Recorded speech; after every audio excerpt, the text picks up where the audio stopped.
We see this moral confusion when Israel is falsely accused of genocide, when we defend ourselves against enemies who try to commit genocide against us. The real war criminals are not in Israel. They're in Iran. They're in Gaza, in Syria, in Lebanon, in Yemen. Israel seeks peace. Israel yearns for peace.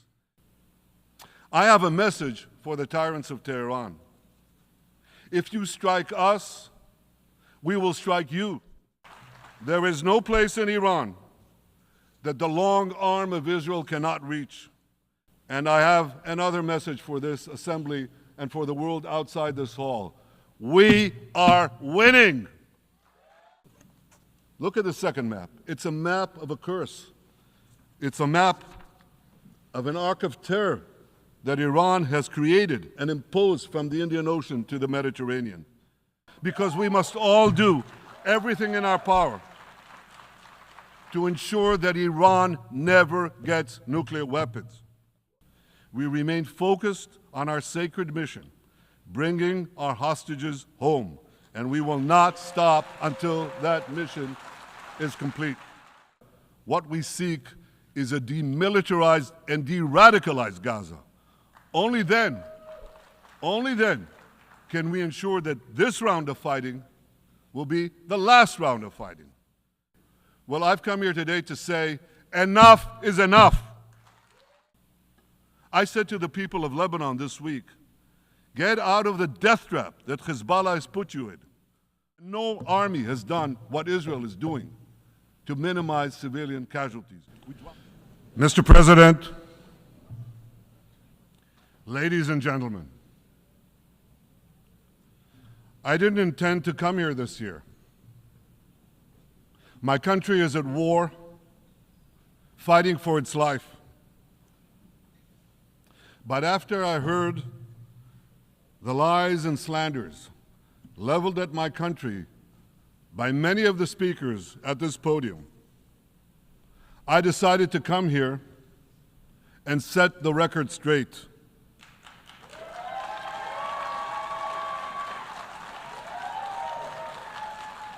I decided to come here to speak for my people, to speak for my country, to speak for the truth. And here's the truth. Israel seeks peace. Israel yearns for peace. Israel has made peace and will make peace again.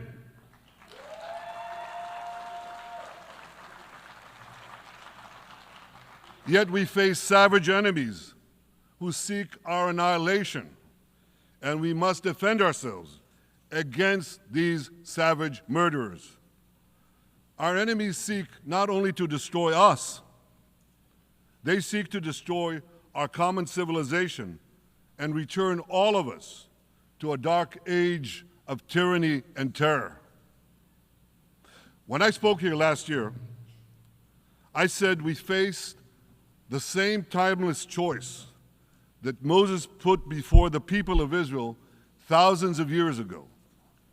As we were about to enter the Promised Land, Moses told us that our actions will determine whether we bequeath to future generations a blessing or a curse. And that is the choice we face today. The curse of Iran's unremitting aggression, or the blessing of a historic reconciliation between Arab and Jew. In the days that followed that speech, the blessing I spoke of came into sharper focus. A normalization deal between Saudi Arabia and Israel seemed closer than ever.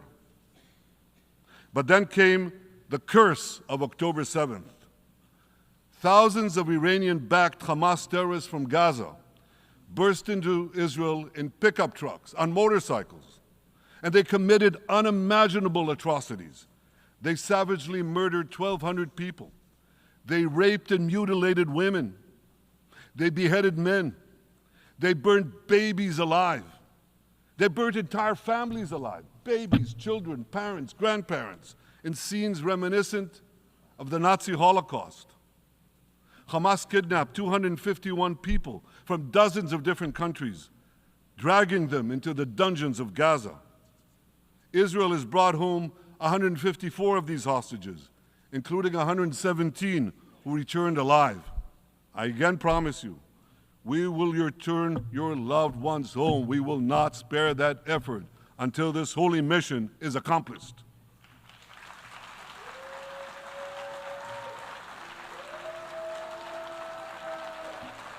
Ladies and gentlemen, the curse of October 7th began when Hamas invaded Israel from Gaza, but it didn't end there. Israel was soon forced to defend itself on 6 more war fronts organized by Iran. On October 8th, Hezbollah attacked us from Lebanon. Since then, they fired over 8,000 rockets at our towns and cities, at our civilians, at our children. 2 weeks later, the Iran-backed Houthis in Yemen launched drones and missiles at Israel, the first of 250 such attacks, including one yesterday aimed at Tel Aviv. Iran's Shiite militias in Syria and Iraq have targeted Israel dozens of times over the past year as well. Fueled by Iran, Palestinian terrorists in Judea and Samaria perpetrated scores of attacks there and throughout Israel. And last April, for the first time ever, Iran directly attacked Israel from its own territory, firing 300 drones, cruise missiles, and ballistic missiles at us. I have a message for the tyrants of Tehran. If you strike us, we will strike you.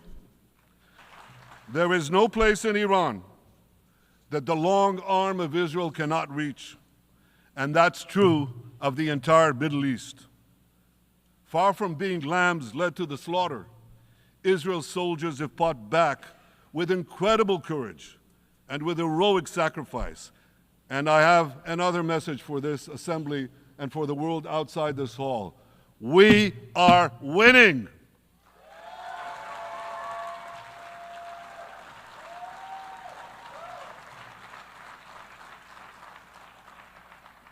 Ladies and gentlemen, as Israel defends itself against Iran in the seven-front war, the line separating the blessing and the curse could not be more clear.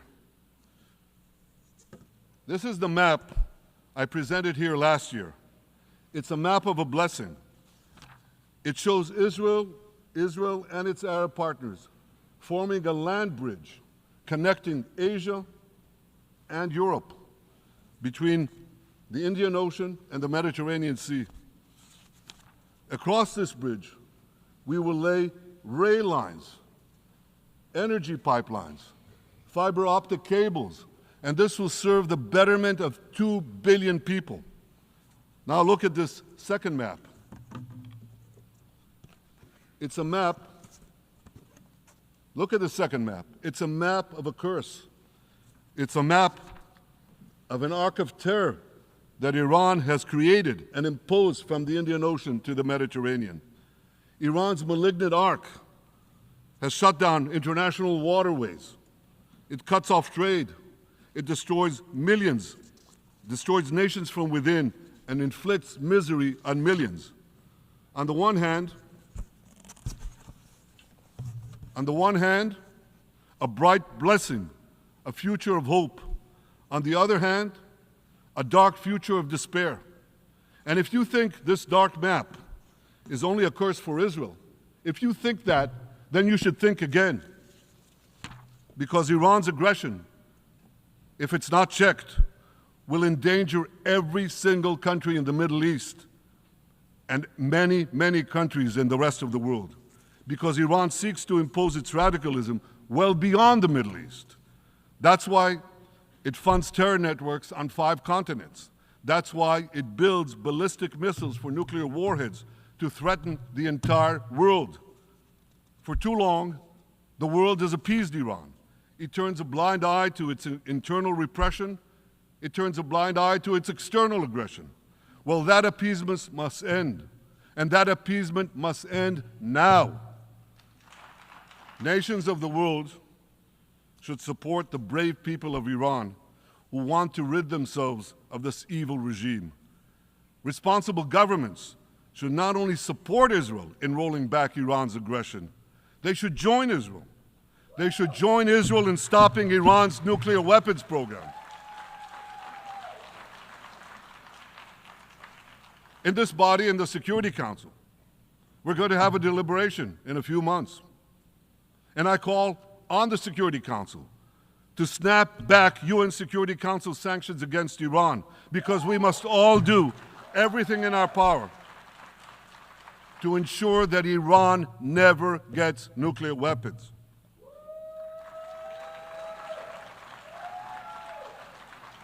For decades, I've been warning the world against Iran's nuclear program. Our actions delayed this program by perhaps a decade, but we haven't stopped it. We've delayed it, but we haven't stopped it. Iran now seeks to weaponize its nuclear program for the sake of the peace and security of all your countries. For the sake of the peace and security of the entire world, we must not let that happen. And I assure you, Israel will do everything in its power to make sure it doesn't happen.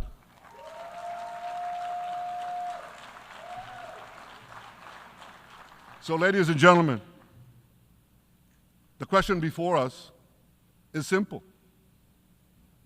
Which of these two maps that I showed you will shape our future?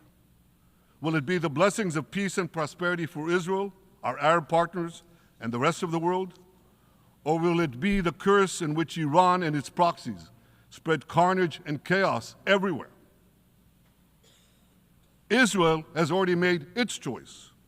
We've decided to advance the blessing. We're building a partnership for peace with our Arab neighbors while fighting the forces of terror that threaten that peace. For nearly a year, the brave men and women of the IDF have been systematically crushing Hamas's terror army that once ruled Gaza. On October 7th, the day of that invasion into Israel, that terror army numbered nearly 40,000 terrorists. It was armed with more than 15,000 rockets. It had 350 miles of terror tunnels, an underground network bigger than the New York subway system, which they used to wreak havoc above and below ground. A year later, the IDF has killed or captured more than half of these terrorists, destroyed over 90% of their rocket arsenal, and eliminated the key segments of their terror tunnel network. In major military operations,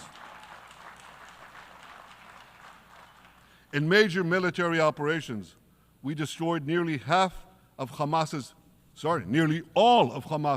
terror battalions, 23 out of 24 battalions. Now, to complete our victory, we are focused on mopping up Hamas's remaining fighting capabilities. We are taking out senior terrorist commanders and destroying remaining terrorist infrastructure. But all the while, and I'll say this one more time, we remain focused on our sacred mission, bringing our hostages home, and we will not stop until that mission is complete. Now, ladies and gentlemen, even with Hamas's greatly diminished military capability, the terrorists still exercise some governing power in Gaza by stealing the food that we enable aid agencies to bring into Gaza. Hamas steals the food, and then they hike the prices. They feed their bellies, and then they fill their coffers with money that they extort from their own people. They sell the stolen food at exorbitant prices. And that's how they stay in power. Well, this too has to end, and we're working to bring it to an end.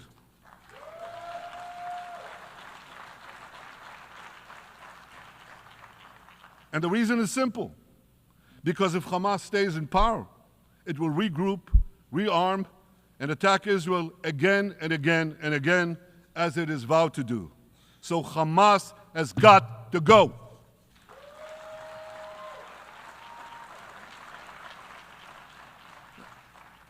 Just imagine For those who say, well, Hamas has to stay, it has to be part of a post-war Gaza, imagine in a post-war situation in World War II, imagine allowing the defeated Nazis in 1945 to rebuild Germany. It's inconceivable. It's ridiculous. It didn't happen then. It's not going to happen now.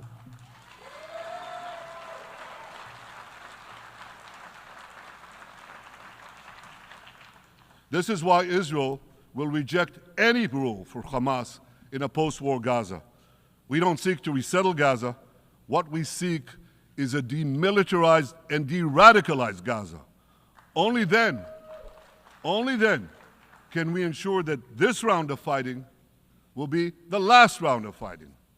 We are ready to work with regional and other partners to support a local civilian administration in Gaza committed to peaceful coexistence. As for the hostages, I have a message for the Hamas captors. Let them go. Let them go. All of them. Those alive today must be returned alive, and the remains of those whom you brutally killed must be returned to their families. Those families here with us today, and others in Israel, deserve to have a resting place for their loved ones, a place where they can grieve and remember them. This war, ladies and gentlemen, this war can come to an end now. All that has to happen is for Hamas to surrender, lay down its arms, and release all the hostages. But if they don't, we will fight until we achieve victory, total victory. There is no substitute for it.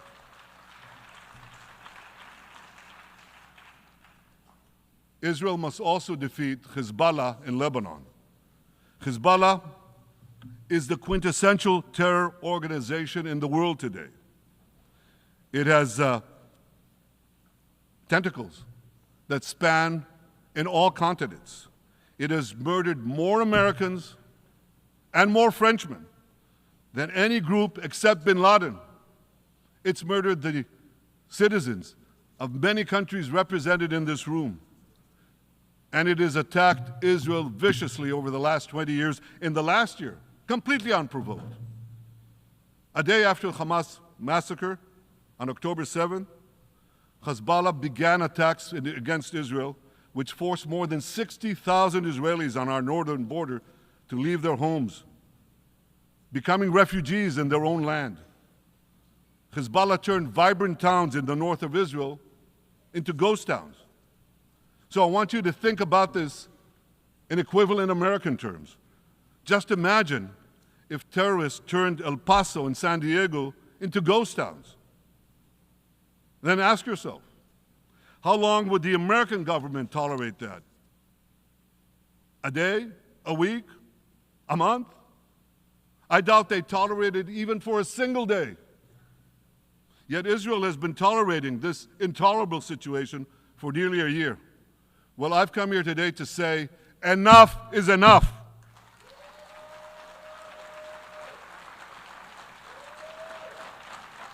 We won't rest until our citizens can return safely to their homes.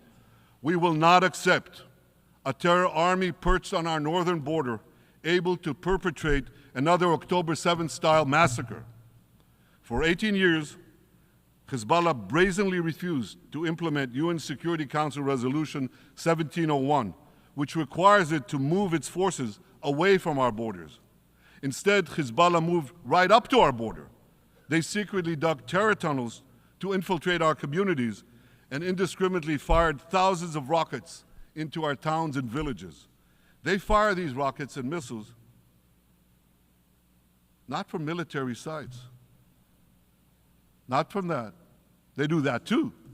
But they fire those rockets and missiles after they place them in schools, in hospitals, in apartment buildings, and in the private homes of the citizens of Lebanon. They endanger their own people. They put a missile in every kitchen, a rocket in every garage. I said to the people of Lebanon this week, Get out of the death trap that Hezbollah has put you in. Don't let Nasrallah drag Lebanon into the abyss. We're not at war with you. We're at war with Hezbollah, which has hijacked your country and threatens to destroy ours. As long as Hezbollah chooses the path of war, Israel has no choice, and Israel has every right to remove this threat and return our citizens to their homes safely. And that's exactly what we're doing.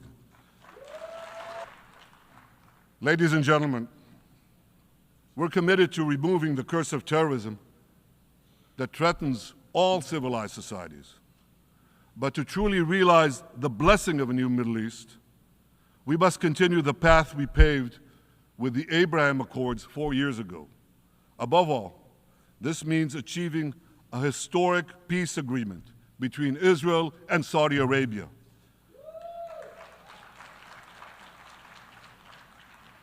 And having seen the blessings that we've already brought with the Abraham Accords, the millions of Israelis who've already flown back and forth across the Arabian Peninsula, over the skies of Saudi Arabia, to the Gulf countries, the trade, the tourism, the joint ventures, the peace. I say to you, what blessings such a peace with Saudi Arabia would bring. It would be a boon to the security and economy of our two countries. It would boost trade and tourism across the region. It would help transform the Middle East into a global juggernaut. Our two countries could cooperate on energy, water, agriculture, artificial intelligence, and many, many other fields. Such a peace, I'm sure, would be a true pivot of history. It would usher in a historic reconciliation between the Arab world and Israel, between Islam and Judaism, between Mecca and Jerusalem. While Israel is committed to achieving such a peace, Iran and its terror proxies are committed to scuttling it. That's why one of the best ways to foil Iran's nefarious designs is to achieve the peace. Such a peace would be the foundation for an even broader Abrahamic alliance. And that alliance would include the United States, Israel's current Arab peace partners, Saudi Arabia, and others who choose the blessing of peace. It would advance security and prosperity across the Middle East and bring enormous benefits to the rest of the world.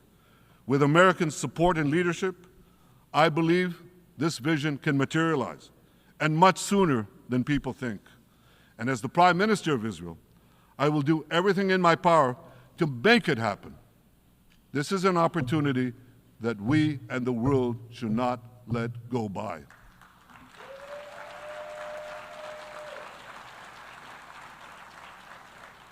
Ladies and gentlemen, Israel has made its choice. We seek to move forward to a bright age of prosperity and peace. Iran and its proxies have also made their choice. They want to move back to a dark age of terror and war. And now I have a question.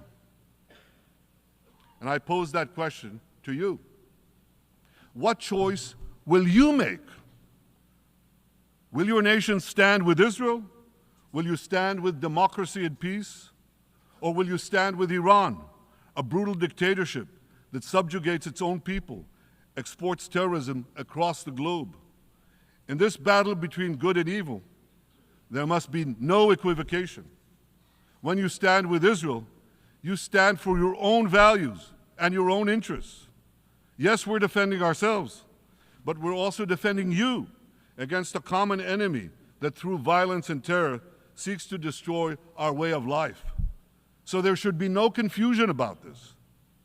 But unfortunately, there is a lot of it in many countries and in this very hall, as I've just heard.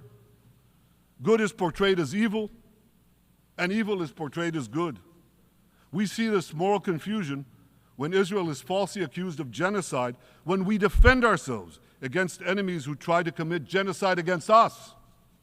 We see this too when Israel is absurdly accused by the ICC prosecutor of deliberately starving Palestinians in Gaza. What an absurdity! We helped bring in 700,000 tons of food into Gaza. That's more than 3,000 calories a day for every man, woman, and child in Gaza. We see this moral confusion when Israel is falsely accused of deliberately targeting civilians. We don't want to see a single person, a single innocent person die. That's always a tragedy. And that's why we do so much to minimize civilian casualties, even as our enemies use civilians as human shields. And no army has done what Israel is doing to minimize civilian casualties. We drop flyers, we send text messages, we make phone calls by the millions to ensure that Palestinian civilians get out of harm's way. We spare no effort in this noble pursuit. Ladies and gentlemen, King Solomon, who reigned in our eternal capital, Jerusalem, 3,000 years ago, proclaimed something that is familiar to all of you. He said, "There is nothing new under the sun." Well, in an age of space travel, quantum physics, and artificial intelligence, some would argue that's a debatable statement. But one thing is undeniable. There is definitely nothing new at the United Nations. Take it from me. I first spoke from this podium as Israel's ambassador to the UN in 1984. That's exactly 40 years ago. And in my maiden speech here, I think it's the same podium, by the way. In my maiden speech here, I spoke against a proposal to expel Israel from this body. 4 decades later, I find myself defending Israel against that same preposterous proposal. And who's leading the charge this time? Not Hamas, but Abbas, Palestinian Authority President Mahmoud Abbas. This is the man who claims he wants peace with Israel. Yet he still refuses to condemn the horrific massacre of October 7th. He's still paying hundreds of millions to terrorists who murder Israelis and Americans. It's called pay for slay. The more you murder, the more you get paid. And he still wages unremitting diplomatic warfare against Israel's right to exist and against Israel's right to defend itself. And by the way, they amount to the same thing. Because if you can't defend yourself, you can't exist. Not in our neighborhood, certainly, and maybe not in yours. Standing in this podium 40 years ago, I told the sponsors of that outrageous resolution to expel Israel, "Gentlemen, check your fanaticism at the door." Today, I tell President Abbas and all of you who would shamefully support that resolution, check your fanaticism at the door. The singling out of the one and only Jewish state continues to be a moral stain on the United Nations. It has made this once respected institution contemptible in the eyes of decent people everywhere. But for the Palestinians, this UN House of Darkness is home court. They know that in this swamp of anti-Semitic bile, there's an automatic majority willing to demonize the Jewish state on anything. In this anti-Israel, flat earth society, any false charge, any outlandish allegation can muster a majority. So all the speeches you heard today, all the hostility directed at Israel this year, it's not about Gaza. It's about Israel. It's always been about Israel's very existence. And I say to you, until the Jewish state is treated like other nations, until this anti-Semitic swamp is drained, the UN will be viewed by fair-minded people everywhere as nothing more than a contemptuous farce.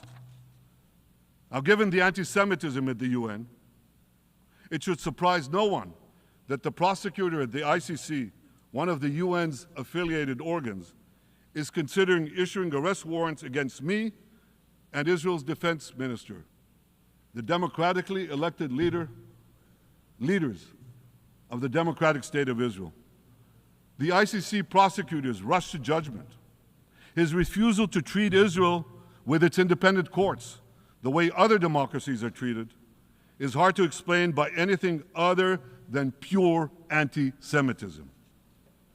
Ladies and gentlemen, the real war criminals are not in Israel. They're in Iran. They're in Gaza, in Syria, in Lebanon, in Yemen. Those of you who stand with these war criminals, those of you who stand with evil against good, with a curse against the blessing, those of you who do so should be ashamed of yourselves. But I have a message for you. Israel will win this battle. We'll win this battle because we don't have a choice. After generations in which our people were slaughtered, remorselessly butchered, and no one raised a finger in our defense, we now have a state. We now have a brave army, an army of incomparable courage, and we are defending ourselves. As the book of Samuel says in the Bible, Netzach Yisrael lo yishaker.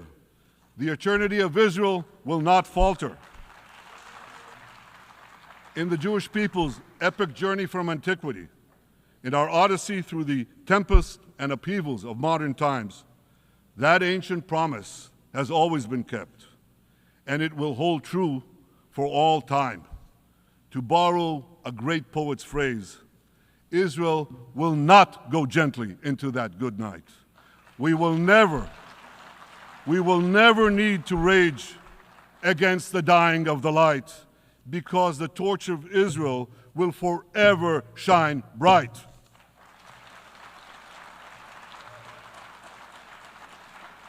To the people of Israel and to the soldiers of Israel, I say, be strong and of good courage.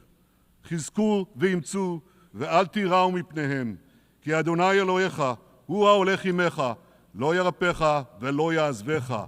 Am Yisrael Chai, the people of Israel live now, tomorrow, forever. Thank you.